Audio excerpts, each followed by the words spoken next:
दोस्तों आज की कहानी है माजी। ये घर आप अपने मायके से लेकर नहीं आई हैं। दोस्तों कहानी शुरू करने से पहले अगर हमारे चैनल को सब्सक्राइब नहीं किया हो तो कर लीजिए ताकि आपके पास पहुंचे हर नया वीडियो। घर में जबरदस्त सन्नाटा फैला हुआ था। सुई भी गिरती तो पता चल जाता कि कोई आवाज हुई। सरला की सास गज पर का मुंह फुलाए अपने कमरे में बैठी थी और सरला अलग किचन में साइलेंट मोड में काम कर रही थी। ये नजारा पहली बार नहीं दिख रहा था। उनके घर में अक्सर ऐसा होता था। आज सुबह सरला ने बड़ी सी भूमिका बांधते हुए सास से कहा कि माँ जी मैं सोच रही हूँ कि अब निकी के भी बोर्ड के एग्जाम हो गए हैं। आगे की पढ़ाई वो खुद ही कर लेगी। नवल भी इंजीनियरिंग कर रहा है और नागपुर में है। तो कहना क्या चाहती हो? साफ साफ कहो। माँ जी चिल्लाई। यही कि मैं आइसक्रीम पार्लर खोल दूं क्या? वहाँ इस उम्र में शौक पूरे करने का भूषण सडाया। शौक नहीं माँ जी, जरूरत है। ये भी सुबह 10 बजे निकलते तो रात में 8 के पहले नहीं आते। मैं दिन भर घर में फालतू बैठी रहती हूँ। इस तरह मेरा भी टाइम पास हो। क्यों बैठी रहती हो फालतू? घर में काम कम है क्या?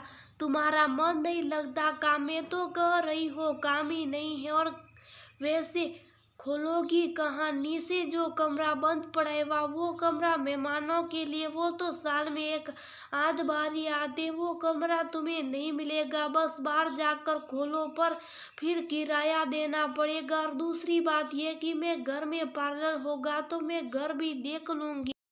मैं कमरा नहीं दूंगी। तुम्हें जो करना है करो। सरला अवाक रह गई। इस बार भी उसकी सास ने अपना हिटलरी रूप ही दिखाया था। आज तक सरला अगर कुछ नहीं कर पाई तो सिर्फ अपनी सास की वजह से। सरला कोई काम करने के लिए कदम उठाने की कोशिश करे इसके पहले वह उसे परायेपन का एहसास जो कराकर ये बता देती कि उसके हिसाब से यहाँ कुछ नहीं होगा। बुरा लगता था सरला को हमेशा, पर अपने संस्कारों में बंधी वह कुछ कह नहीं पाती थी। खिन मन से वह मोबाइल चलाने लगी।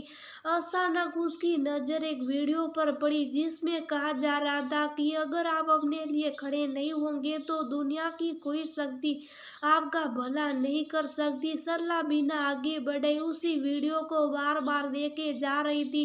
अचानक वह उठी और अपनी सास के कमरे में जाकर बोली, माँ जी मैं पार्लर खोलने का सामान लेने जा रही हूँ। आपसे मदद की उम्मीद करती हूँ। पागल हो गई हो क्या?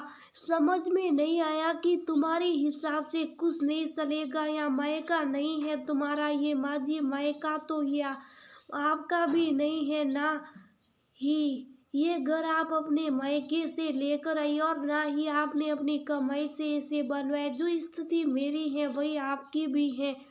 क्या कह रही हो? होश में तो हो। मैं तो हूँ, पर अब आप भी आ जाइए। कहकर सरला किचन में चली गई। वहाँ बिना आवाज के आंसू गालों को धो रहे थे। काफी समय तक वह अलमारियों के डब्बे सजाती रही। फिर अचानक किसी ने अपना हाथ उसके सर पर फेरा। पलट कर देखा तो माँ जी खड़ी थी।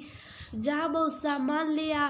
बेटे से मैं बात कर लूंगी। तूने सही कहा, हम सब अपना मायका छोड़कर आती हैं नए घर को अपना बनाने के लिए, पर हम ही एक दूसरे की मदद करने की जगह आपस में बैर पाल लेते। पर अब ऐसा ना होगा। तूने मेरी आंखें खोली। जितना ये घर मेरा है उतना तेरा भी है। हाँ, पर मेरे लिए कुल्फी भी रखनी होगी। माँ जी कहकर सरला गले लग गई। अभी भी वह रो रही थी, पर ये खुशी के